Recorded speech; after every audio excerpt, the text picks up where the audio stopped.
guys, today we're talking about how to become a disciplined person so that you can get everything that you want out of life in 2024. How to finally break free from laziness once and for all and accomplish all of your goals. I have 4 steps to share with you guys, but let me give you a gentle reminder before we begin that anytime you are in a season of change, a period of growth, you are going to feel uncomfortable. You are going to get discouraged and you're going to feel like, ugh, this is hard. But please don't let those uncomfortable feelings lead you to believe that this is something that you cannot do or that you're not going to be good at this. No. Don't go through your life passively just wishing that you had different circumstances. Positive thinking and visualizing is a great start, but real results come from discipline and consistency. So that being said, how exactly do you get from being lazy to disciplined?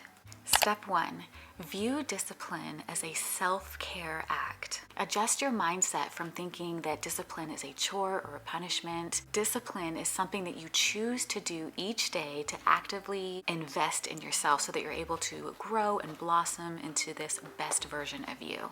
Showing up for yourself each day is how you build your confidence because it's the proof that your brain needs that you can accomplish anything. Discipline is the bridge to success. It's the keys to that new car because you were able to save money. It's the energized, healthy feeling that you have in your new body because you didn't skip workouts and you're eating clean. And the results that you get will help you better trust in yourself. Increasing your belief in your own abilities and your relationship with yourself overall improves. It's such a beautiful thing. So step 1 is understanding that discipline really is self-care. All right, step 2, I love this one. Treat your personal life like you do your professional life. So many people give 110% of themselves to their work, not because it's their passion, but because they want that payoff, the paycheck at the end. You know, only about 65% of people are satisfied in their job and only 20% are passionate about what they do. So the drive is not about the love for their work, but rather the discipline of going in each day, even when they don't feel like it, and getting it done. And you can imagine if you applied this same energy to your personal life, there would be some drastic changes. This would mean showing a high level of work ethic and tenacity towards your goals and being resilient through all of the setbacks and failures that you face. Showing up for yourself even when you don't feel like it, when you're feeling tired or down or low energy. You still put in the effort, you still give a great performance because you want that payoff, the better body, the better relationship, the bigger bank account. The reality is we oftentimes come home and we solely fixate on the idea of, I just want to relax. You're too tired to invest in yourself, right? You have this attitude of, I'm not doing anything for the rest of the night, right? Which is understandable why you're feeling that way, but your actions have to change if you want better results. We don't make ourselves a nutritious dinner because we're tired. We end up overeating to comfort and soothe ourselves from that hard day at work. We plop on the couch, we scroll on the phone, and we look at other people living their best life, and why is it so easy for them? Why do they have this life that I wish I could have? They're so lucky, can't relate. Does any of that sound familiar? Have you ever had that mindset? When do the excuses end? And when do we start taking responsibility for our own happiness? Give yourself the same attention, the same devotion that you do your work. You deserve your best effort. You deserve a happy, balanced life. But you know what? Only you can rearrange things to make that happen. Be a problem solver. Think about the things that you can do to give yourself the life that you want rather than making this long list of the I can'ts. I wish I could do this, but I can't. Putting all these obstacles in your own way. Don't limit yourself to anything less than what you deserve. Okay. Step 3, learn to fail the right way. Never try to do something new without expecting a failure to come along. This doesn't mean expect your plan to fail. It simply means that you're going to have to adjust along the way when you fail in one area. Things are not always going to go as expected. Life is crazy, and you'll need to learn how to adjust. This is normal. It's so easy for us to look at people that we admire and think to ourselves, how do they have such a good body? How do they have the time to work out? How do they have this lifestyle, this money, this car, this house? How do they have more time than I do?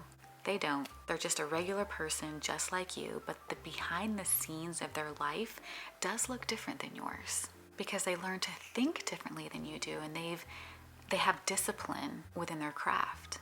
They decided that they wanted something and they were determined to get it. They tried different things along the way. I'm sure they have failed in several areas until one day they didn't and they found success. People don't just wake up in the morning knowing where to go, knowing what to do, and then they're just successful. They try different things, they fail until they succeed. And that's something that we have to keep in mind. You don't see what it is that they go through, you only see them at the finish line. It's like somebody who's racing. You don't see the prep, you don't see the hard work and dedication and the 5 a.m. runs, the late night runs, the hospital visit because they sprain their ankle along the way. There's hardships that come along with pressing towards your goals sometimes. Develop an endurance that pushes you past your failures. That's how you find success.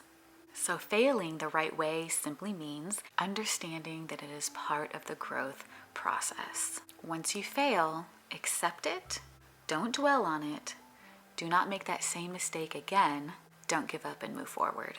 This one is my favorite, and you guys can probably relate to this because it's really aesthetic and fun to do. But number 4 is write down your goals in great detail.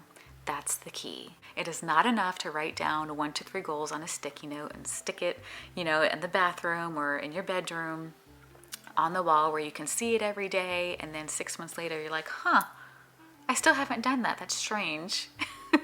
You got to have a plan on how to get there. That's just the result, the outcome that you're wanting, but you don't have a plan on how to get there. And I'm going to show you guys an example of what my plan looks like. This is my iPad, and I'll be showing you an overhead view of my planner and what I have in it. I'm not going to go over everything. If you guys would like a tour of my planner, of everything that I have, let me know. I'm definitely not doing that today. I'm just going to show you one page. Let me just get this situated. But the difference between writing a goal down and actually achieving that goal is in the details. It's the actionables you set to each goal that provides the to-do task in order to get to the result you want. Goals need to be clear and trackable. They need to be realistic and meaningful. Otherwise, it's just a list of 10 things that you wish you could do, things that sound nice, but they don't actually resonate with you. Definitely use a digital planner like I have, or a paper planner. And this is going to act as a motivational tool that you are going to grab and look at every single day to keep you on track. I love my digital one. It is great for vision boards, mood boards, meal planning. Like, I use it for everything.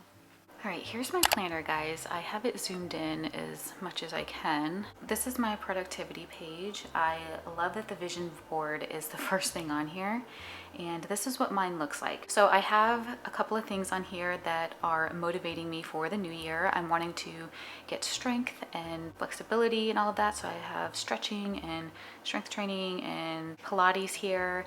I have my Bible study for my morning time that I'm incorporating for my new habits. I have some nice nail design here and coffee, just like feel good stuff in the center that gets me motivated for the day. I have some travel stuff on here. This is an airplane and a picture of Italy. Hopefully Chris and I will be going very soon. I'm wanting to get some Botox done, do some preventative anti-aging stuff. I have really good skin. I have 1 more year left before I turn 40, and I just want to make sure that my face ages as gracefully as possible. So I want to try a little something natural. And over here I have a nice little bath. There's this really cool saltwater bath place downtown Chicago where Chris and I really want to try a little couples date night thing. So I have a little inspo pic of that as well to remind me that I don't forget date night and I make it a priority. But moving along to our notes, this is what the most important part is. This is the meat and potatoes of our success. So you want to have a theme. This is what your goal and actionables will be built around. So my theme is I want to feel better in my body and be fit. This is my goal. So how do I get fit in 6 months? Well, I'm going to have to eat healthy and work out. Okay, well, how do I eat healthy? What are the actionables? I'm going to eat well means I'm going to buy groceries and only eat at home 6 days a week. The groceries I'm going to buy are going to be healthy healthy and full of produce. Eat more fruits and vegetables. I'm gonna make balanced plates of half veggies and the other half protein and carbs. So we're gonna meal plan and we're gonna make balanced plates. I'm gonna include fruit after my dinner to curb my sweet tooth.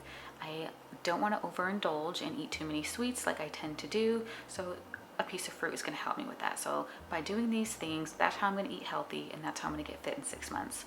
On the other side, for our workout, I'm gonna get fit means I no longer skip workouts. Well, how do you not skip workouts?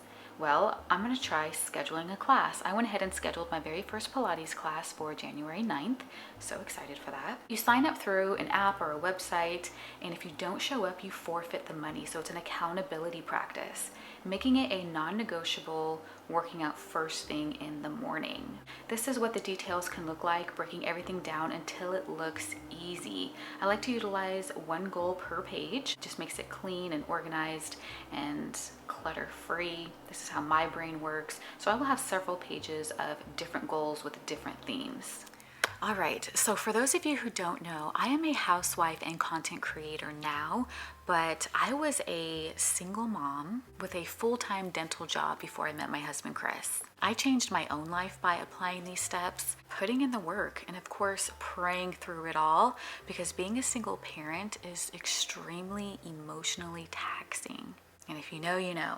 As I juggled work, kids, and my own wellness, I saw that there was some serious change that I needed to make within myself. And I am telling you, it is the hardest thing to do, to hold up a mirror and be honest with yourself and admit to yourself all of your shortcomings, your faults and failures. If you're really being honest, it's hard.